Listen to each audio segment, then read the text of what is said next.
from the heart of the nation's capital.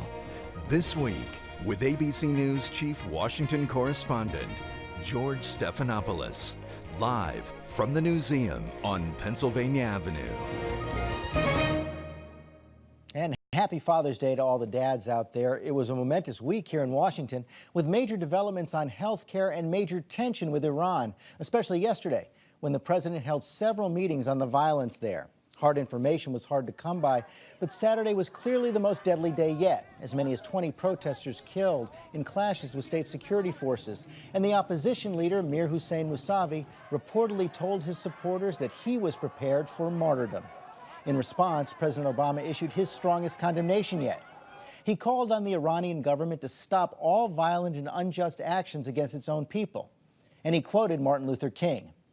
"The arc of the moral universe is long and it bends toward justice." I believe that. The international community believes that. And right now we are bearing witness to the Iranian people's belief in that truth, and we will continue to bear witness. For more on this debate, let me bring in two key senators. Lindsey Graham, Republican of South Carolina, also Democrat Chris Dodd of Connecticut. Gentlemen, welcome to both of you. And Senator Graham, let me begin with you. Your friend, Senator John McCain, and many other Republicans were pressuring the president all week long to take a harder line on Iran. Did he get it right with that statement yesterday? He's certainly moving in the right direction, but our point is that there's a monumental event going on in Iran, and the President of the United States is supposed to lead the free world, not follow it. Other nations have been more outspoken, so I hope that we'll hear more of this, because the young men and women taking to the streets in Tehran need our support. The signs are in English. They're basically asking for us to speak up on their behalf, and I appreciate what the President said yesterday, but he's been timid and passive more than I would like, and I hope he will continue to speak truth to power. You know what the White House has said in response. They say that they don't want to become the players in this fight and actually make the protesters seem like they're tools of the United States. Henry Kissinger agrees with the White House.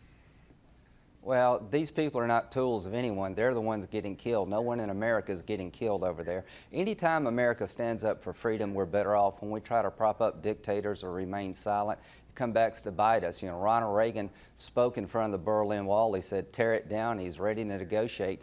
When he was silent on the 1986 election, the Philippines said there was fraud on both sides. That hurt the cause. So I would hope that the president would speak truth to power. This regime is corrupt. It has blood on its hands in Iran. They've killed Americans in Iraq, innocent Iraqi people. Now they're killing their own people.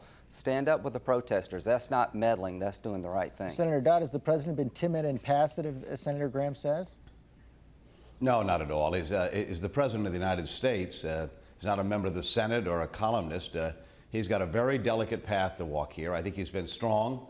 You don't want to take ownership of this. The worst thing that we could do at this moment for these reformers, these protesters, these courageous people in Tehran, is allow the government there to claim that this is a U.S.-led opposition. This is a U.S.-led demonstration.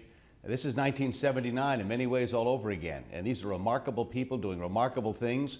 The president has spoken out strongly. We adopted unanimously, I think the other day, Lindsey, a resolution on the floor of the Senate in support of what the protesters are trying to achieve. I think it's clear to them that we stand as a nation behind their efforts. And the president, I think, is handling this job as well as any president could, and that is speaking out against the unjust activities that are occurring, the violence that's being brought against these protesters, the deaths that are occurring. That's exactly the right message for an American president, but not taking ownership of this. But Senator Dodd, going forward, how does the president pursue his policy of engagement after we've seen what this regime is willing to do to its own people? You have some suggesting, like the House Republican leader John Boehner, that we should go straight to tougher sanctions, stop all gasoline sales to the Iranians now.